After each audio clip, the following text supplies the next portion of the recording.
बाबा केदार के सभी भक्तों को जय श्री केदार, हर हर महादेव। आज का वीडियो भी केदारनाथ धाम की पैदल यात्रा के अपडेट्स से ही जुड़ा हुआ है।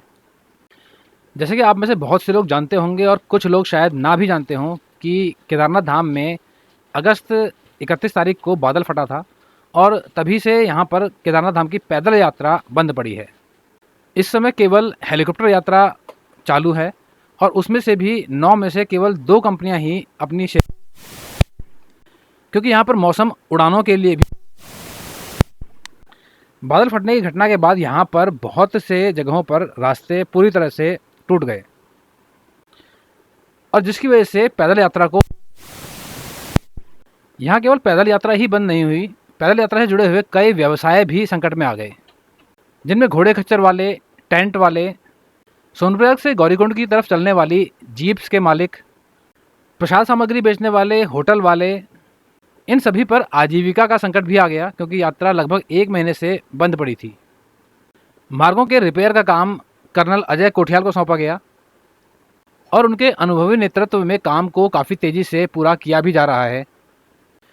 अभी बीच में 3-4 दिन पहले कर्नल अजय कोठियाल ने एक प्रेस कॉन्फ्रेंस की और उसमें बताया कि केदारनाथ की पैदल यात्रा को 7 सितंबर से शुरू किया जा सकता है। लेकिन फिर अचानक से कल ही एक खबर आई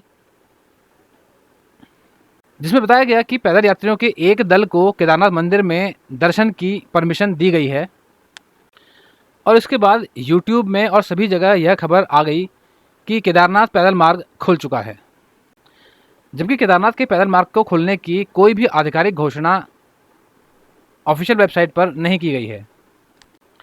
अब मैं आपको बताता हूं कि कौन से यात्री हैं जिनको यहां गौरीकुंड से आगे केदारनाथ मंदिर की ओर भेजा गया है और क्या इस समय पर केदारनाथ धाम की यात्रा प्लान करना सही है या नहीं। तो अब मैं बताता हूं कि किन यात्रियों को आगे यात्रा पर भेजा गया है। अभी कुछ दिन पहले भी केदारनाथ की पैदल यात्रा दोबारा से शुरू होने की खबरें उड़ी थी, जिसकी वजह से कई श्रद्धालु अपने घरों से केदारनाथ धाम के दर्शनों के लिए निकल पड़े, लेकिन प्रशासन द्वारा उनको सोनप्रयाग, गौरीकुंड आदि क्षेत्रों में रोक दिया गया क्योंकि यात्रा मार्ग यात्रा के लिए सही नहीं था। तो सोनप्रयाग और गौरीकुंड में दूर दूर जगहों से आए हुए लोग अपनी यात्रा को शुरू होने के इंतजार में यहाँ पर, जो कि बार बार प्रशासन से मंजूरी मांग रहे थे केदारनाथ यात्रा में जाने के लिए। तो जब स्थानीय प्रशासन ने देखा कि यात्रा मार्ग थोड़ा बहुत ठीक ठाक हो चुका है तो उन्होंने वहाँ पर रुके हुए यात्रियों को केदारनाथ मंदिर में जाने की परमिशन दे दी, लेकिन इन्हें केदारनाथ धाम में जाने के लिए एक फॉर्म भी भरने को कहा जा रहा है और उस फॉर्म में जो बातें लिखी हैं वह मैं आपको पढ़ के सुना देता हूँ। सेवा में श्रीमान थाना प्रभारी महोदय, सोनप्रयाग, रुद्रप्रयाग। और इसका विषय है श्री केदारनाथ धाम पैदल यात्रा के संदर्भ में। निवेदन इस प्रकार से है कि हम लोग श्री केदारनाथ धाम पर यात्रा से आए हैं। पुलिस द्वारा हमें मार्ग खराब होने, मार्ग में आने वाली परेशानियों से अवगत कराया गया है और हमें केदारनाथ यात्रा करनी है और हमारे ग्रुप में कोई ज़्यादा बुजुर्ग और बीमार व्यक्ति नहीं है। हमें यह भी ज्ञात है कि अभी रास्ते में उतनी व्यवस्थाएं, खाना पीना और मेडिकल जैसी व्यवस्था नहीं है और हम यात्रा के दौरान कोई अनावश्यक फ़ोटो या वीडियो अपने सोशल मीडिया ग्रुप में नहीं डालेंगे। और अब जो बात लिखी है उसे ज़रा ध्यान से सुनिएगा। इसके बाद लिखा है, अगर यात्रा के दौरान हमें कुछ होता है तो उसकी जिम्मेदारी हमारी स्वयं की होगी। यात्रा पर जाने हेतु हमारे द्वारा प्रशासनिक अधिकारी एसडीएम एवं यात्रा मजिस्ट्रेट से मौखिक वार्तालाप की है। अतः महोदय, हम स्वयं के रिस्क पर केदारनाथ यात्रा करना चाहते हैं, जिसकी सूचना आपको दे रहे हैं। तो यह फॉर्म भरने के बाद ही यात्रियों को आगे जाने की परमिशन दी जा रही है।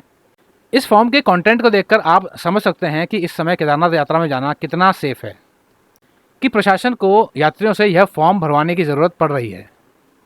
तो मेरा आप लोगों को यही सजेशन होगा कि इस समय पर केदारनाथ यात्रा में फ़िलहाल तब तक ना आएँ जब तक कि केदारनाथ की पैदल यात्रा की आधिकारिक घोषणा नहीं हो जाती, क्योंकि सरकार केदारनाथ धाम की पैदल यात्रा को खोलने की आधिकारिक घोषणा तभी करेगी जब रास्ते पूरी तरह से सही हो चुके होंगे, यानी सरकार यह सुनिश्चित कर लेगी कि रास्ते सही हो चुके हैं, तभी वह इस यात्रा को खोलेगी। तो जैसा कि कर्नल अजय कोठियाल जी ने प्रेस कॉन्फ्रेंस में कहा था कि केदारनाथ की पैदल यात्रा 7 सितंबर से शुरू हो सकती है, और यह प्रेस कॉन्फ्रेंस उन्होंने मार्गों के निरीक्षण के बाद की थी। और यह भी हो सकता है कि केदारनाथ पैदल मार्ग 7 सितंबर से थोड़ा पहले भी खुल जाए, लेकिन जब भी ये मार्ग खुलेंगे सरकार इसकी आधिकारिक घोषणा करेगी और उसके बाद ही आप केदारनाथ धाम में यात्रा के लिए घरों से निकलें। तो अब एक और ज़रूरी बात, इस वीडियो में जितने भी वीडियो क्लिप्स आप देख रहे हैं यह सभी पुराने हैं, तो इनसे भ्रमित ना हों। लेकिन जो न्यूज़ मैं आपके लिए लेके आया हूँ यह एकदम अपडेटेड है। तो चलिए अब मैं अपनी वाणी को विराम देता हूँ। वीडियो यदि पसंद आया हो तो वीडियो को लाइक और शेयर ज़रूर कीजिएगा। नई जगह और नई जानकारी के साथ मैं आपसे फिर मिलूंगा एक नए वीडियो में।